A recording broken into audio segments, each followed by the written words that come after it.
Hey, how's it going? Great, how you doing? Oh, what do we got here? So I have 2 boxing tickets and Evander Holyfield fights. This one's from 1996. Rare in that it's a full never used ticket and it received a grade of 9 ever. There's only one in this grade. Corey's biggest ringside gamble. A challenger enters the gold and silver, not with fists, but with history cased in plastic. Ryan, looking like he knows he's holding absolute gems, presents 2 tickets to Corey. Not just any tickets, Mike Tyson versus Evander Holyfield. The air crackles. Corey is curious. These are the holy grail of boxing itself. Ryan lands the first jab. The 1996 fight, a full, unused ticket. PSA graded a pristine 9. The highest grade, the only one. Then, the infamous rematch, the bite fight. Corey knows. Everyone knows. I'm here today at the pawn shop to sell my 2 Mikes and Evander Holyfield fight ticket. The first ticket is the Tyson Evander Holyfield 96 fight, one of the most anticipated.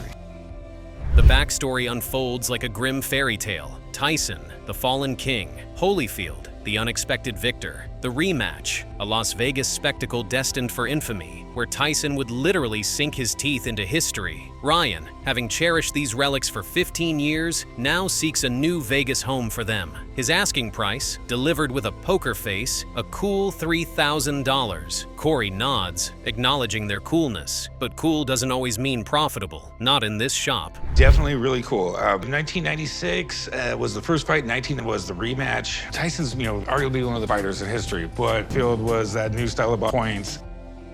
Corey hesitates. He admits the appeal of the epic fight, the history, and the bite. The story is undeniable, the memorabilia iconic. But then, he doesn't really know the market that well. That's the pawn shop equivalent of a white flag before the bell. He knows enough to be tempted, but not enough to risk the house's money. The solution? Call in the big guns. His buddy Dave is wheeled in to give his expert opinion. What's up, Dave? How you doing, Corey? So we have some graded ticket stubs.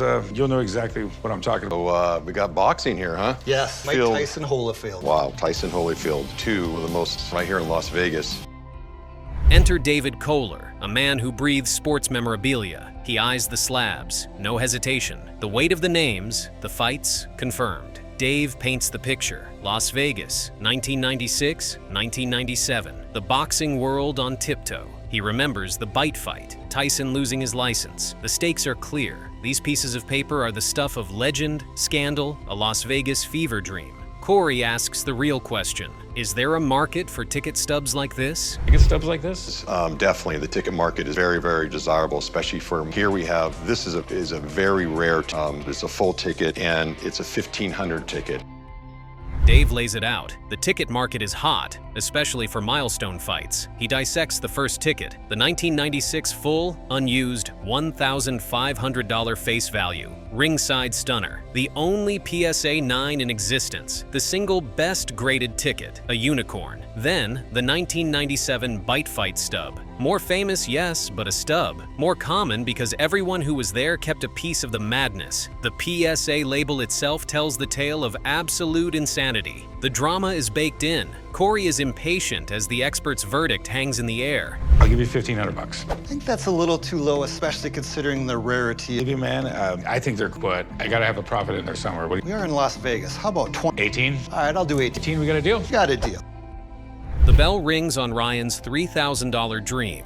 Dave values the pair at $2,500, the full 1996 ticket carrying most of the weight. Dave exits. Now it's Corey's ring. He says the tickets are worth almost what Ryan is asking for, but profit must be made. His offer is a jaw-dropping $1,500. Ryan is obviously disappointed. Corey stands his ground. Profit margins are sacred. Ryan tries and tries, but he simply can't get Corey to flinch. Still $1,800. Ryan folds. Deal done. Corey won the round. Business first. Emotions a distant second. Another day, another dollar. Or in this case, 1,800 of them. Do I have to call a cop? Yeah, there might have been a getaway. How'd you know? What exactly do you have here? So this is a 1941 Lincoln Continental. This was in the movie The Godfather, Hold on. Where Sonny got shot? where he got ambushed by, all the bad guys.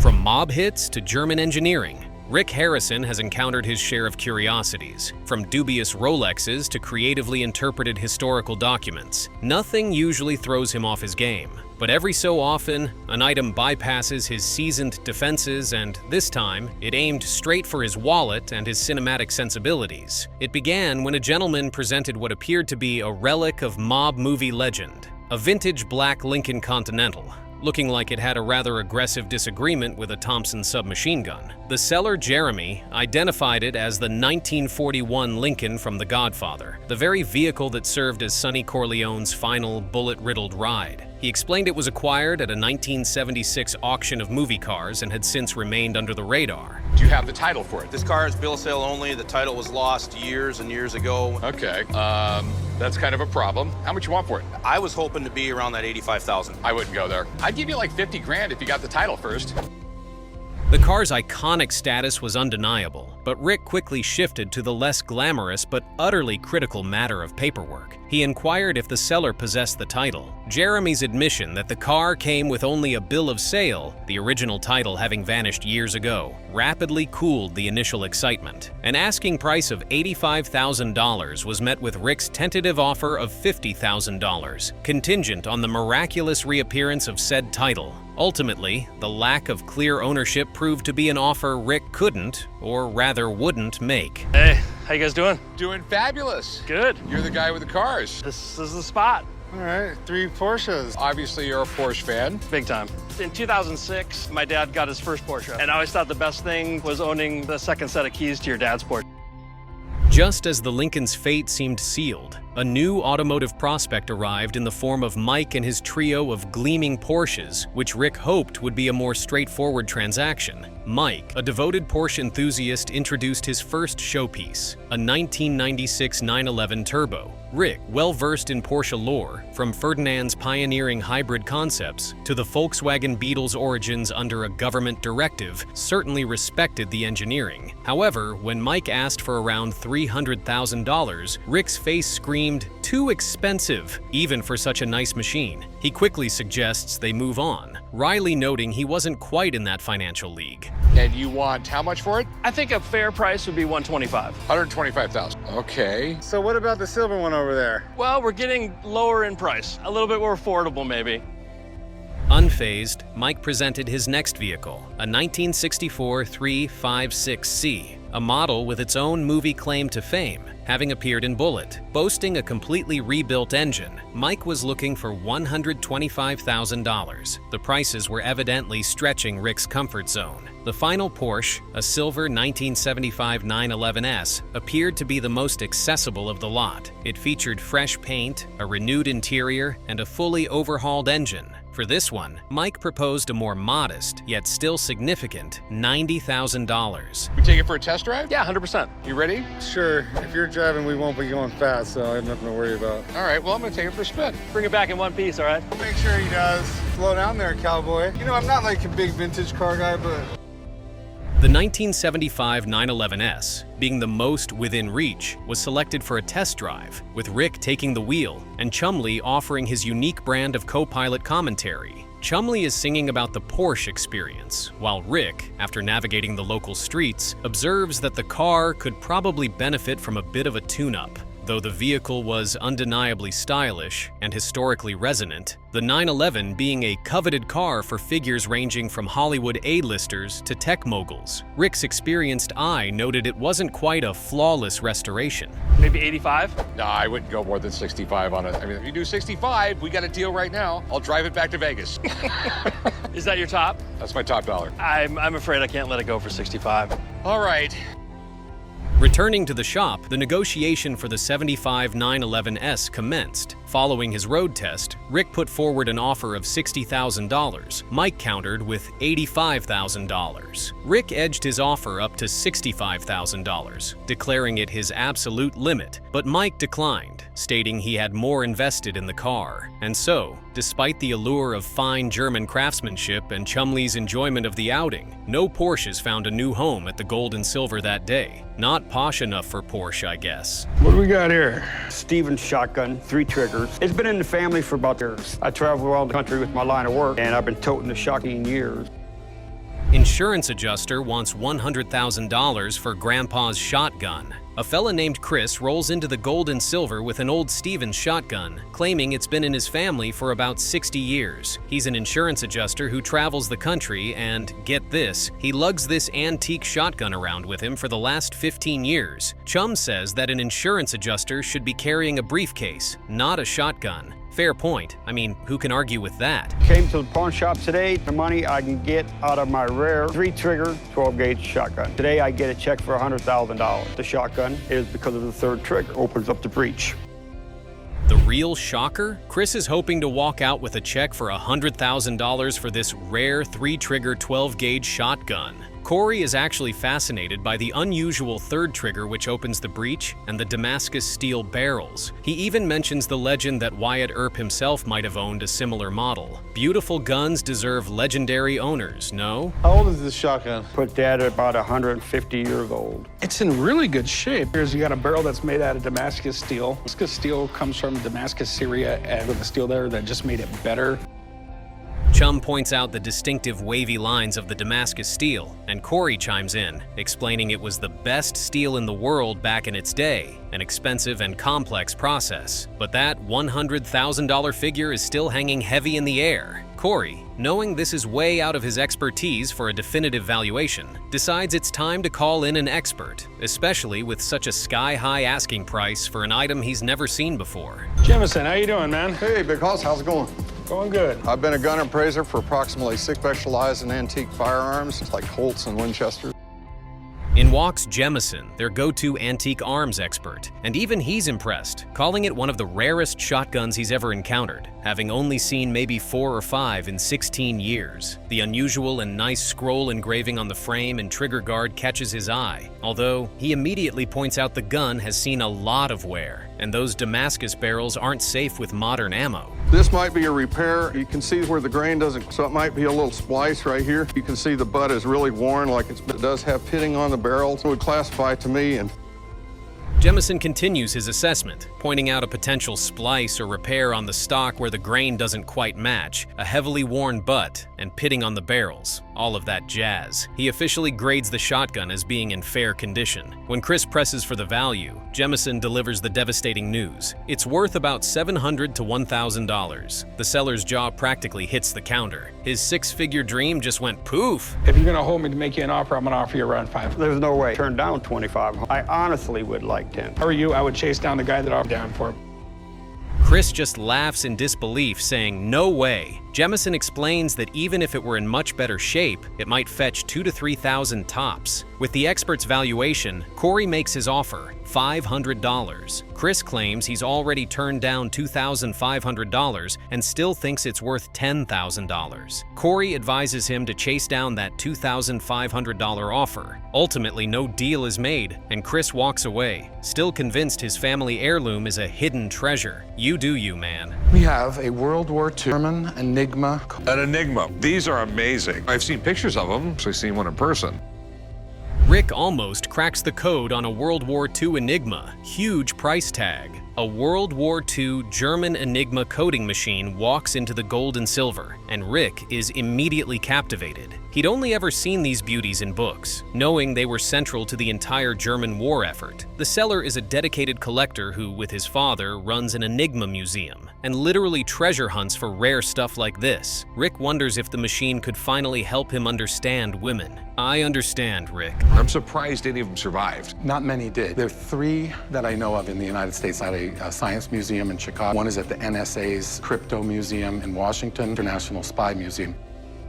Rick then takes everyone to school on the Enigma's critical role. It was how German commanders sent top-secret messages, and they believed its code was absolutely unbreakable. The rarity of these machines is off the charts, as most were destroyed to prevent them from falling into enemy hands. The seller points out that only a handful are even on display in the entire United States, one in Chicago, another at the NSA's Crypto Museum, and a third at the International Spy Museum, with most survivors being in pretty sad shape. Now, this one right here, I mean, you actually... No, this machine has parts that have... Okay, so these are extra rotors. That's a reproduction box with rotors. Okay. This thing is so incredibly cool. Cracking the Enigma code of World War II. When asked about this particular machine's originality, the seller admits it wasn't entirely intact. Some parts had been replaced over the years. He even produced a reproduction box containing 2 extra rotors, clearly indicating a restoration. While the Enigma was undeniably cool and historically significant, Rick knows he is treading in deep water. This was a piece of cryptographic history, and he needed an expert, stat. And how much do you want for it? $49,300. That's an odd number. I think it's a fair price. My big problem is I've seen them sell for $200. Then came the moment of truth, the price. The seller drops a staggering $149,300. Though he's impressed by the machine, Rick, though visibly impressed by the item, from a mere $30,000 to upwards of $200,000. Faced with such a colossal sum and his own uncertainties, he wisely decides to call in a trusted friend, a military expert, to give this incredible piece a thorough once-over. Hey, what's up, man? Good to see you. A mystery wrapped in a riddle. Yeah, it's an Enigma machine. It's pretty cool. These things is that they named it the Enigma. Dog, that's what I named him. Enter Will Willis, Rick's go-to military aficionado. Will's eyes light up the moment he sees the Enigma, instant dad meets baby moment. He echoed Rick's sentiments about its coolness and historical weight, emphasizing that the Allied effort to crack the Enigma code was so pivotal, it's believed to have shortened World War II by as much as 2 years, saving countless lives. The gravity of the item is palpable. So which parts were missing when you found it? The warning plate and the rotors. Okay, so how many rotors match? Drove the process, the rotor number was. But the serial number drives price. Okay. All right. I know the price of these things are all over. The expensive one went for over $200,000. Will gets down to brass tacks, confirming the warning plate and rotors were replacements and the extra rotor box a reproduction. He notes that while rotor numbers were key for the machine's function, matching serial numbers are what truly drive collector value. Given its restored state and non-original components, Will appraises the Enigma at a still impressive $70,000. The seller, however, was firm on his near $150,000 price. I'm gonna go with Will on this one. I'll give you 50 grand for it. I can't do that. I mean, what is your lowest number? 115. Way too far off. We just are. Thanks for coming in. Thank you. Rick countered with $50,000, but the seller's lowest was $115,000. The gap was just too vast, and with a sigh, Rick had to pass. It was a heartbreaker. He really wanted that Enigma, but business is business. Up next, we have a someone enter the shop with a bazooka. Hey, how's it going? Okay. Cool bazooka boy. Cool. That's really cool till you walk into an airport with it, then you're going to jail.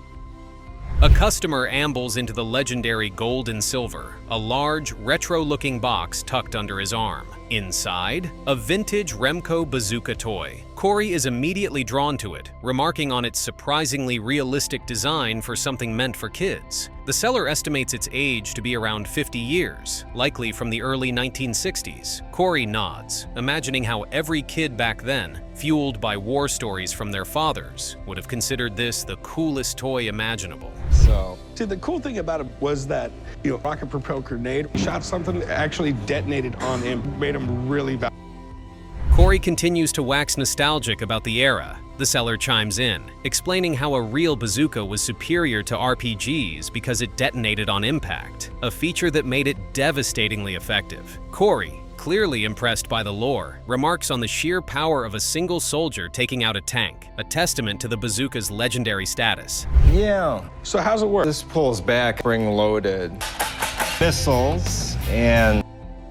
It's demonstration time. The seller expertly shows Corey the spring-loaded firing mechanism. He pulls back a lever, carefully slots one of the bright blue plastic missiles, ironically labeled "harmless" on the box, into the chamber. Corey, brimming with childlike enthusiasm and perhaps a touch of recklessness, eagerly takes the bazooka, a mischievous glint in his eyes as he prepares to test its vintage firepower within the confines of the pawn shop. Oh, you all right? I don't know.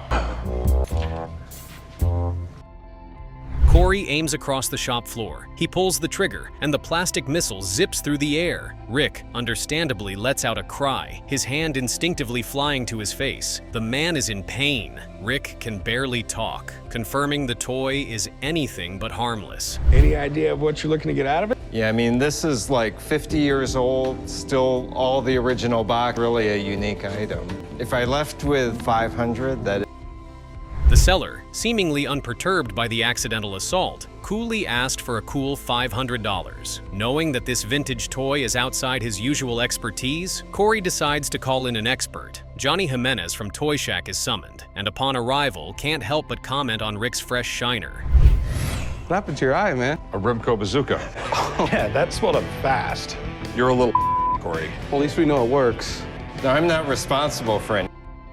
Even with Rick nursing what's quickly becoming a large black eye, the negotiation must go on. Johnny Jimenez, the vintage toy guru, gets down to work. He examines the 1962 Remco Marine Raider bazooka, noting its place in Remco's extensive line of military-themed toys that capitalized on the Vietnam War's public consciousness. It's here. You mind if I take a closer look, just see what we got? Yeah, just don't load it and name it. Very uncommon to see these in good. Here's cardboard. Well, this is cardboard, this is. He's genuinely impressed by its remarkable condition and completeness. Original box, all its missiles, the fragile cardboard target, and even the original instruction sheet. He values it between $400 and $450, saying that $500 isn't an outrageous price. Guy, I can realistically expect to sell it for $500 on a good day. Said, I can't pay you $500, otherwise I make. Yeah. I'll offer you around $200 for it. With the expert's evaluation in hand, Corey starts the haggling. He opens low, offering $200. The seller holds firm, $500. Corey counters with $350. The seller tries to meet in the middle at $400. Corey stands his ground at $350. The seller then pushes for $375. Corey finally relents. Rick refuses to write up the paperwork for the death trap, leaving Corey to finalize the deal. All right, so this is supposed to be the most amazing car. It's pretty dang close. I mean, Tupac probably wrote some poems.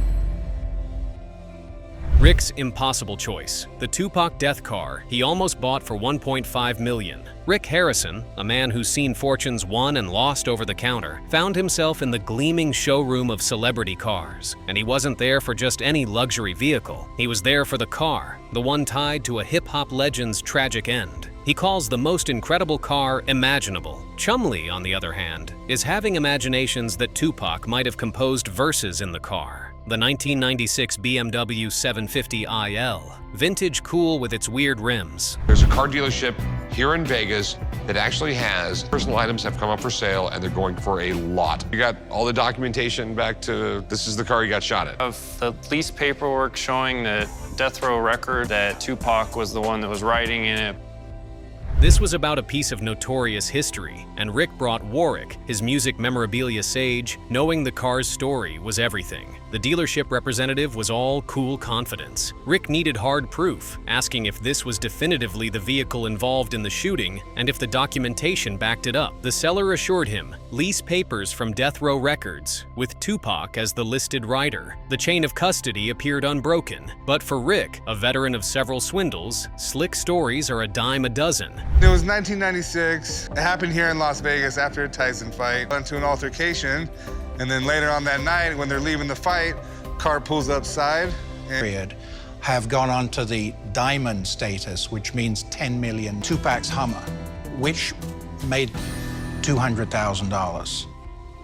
Warwick laid out the grim narrative. Las Vegas, 1996, post-Tyson fight, an altercation, a chase, and then the gunfire that cemented this BMW's place in infamy. Tupac was hit. Suge Knight driving was grazed. Tupac's Hummer had previously fetched a hefty $200,000.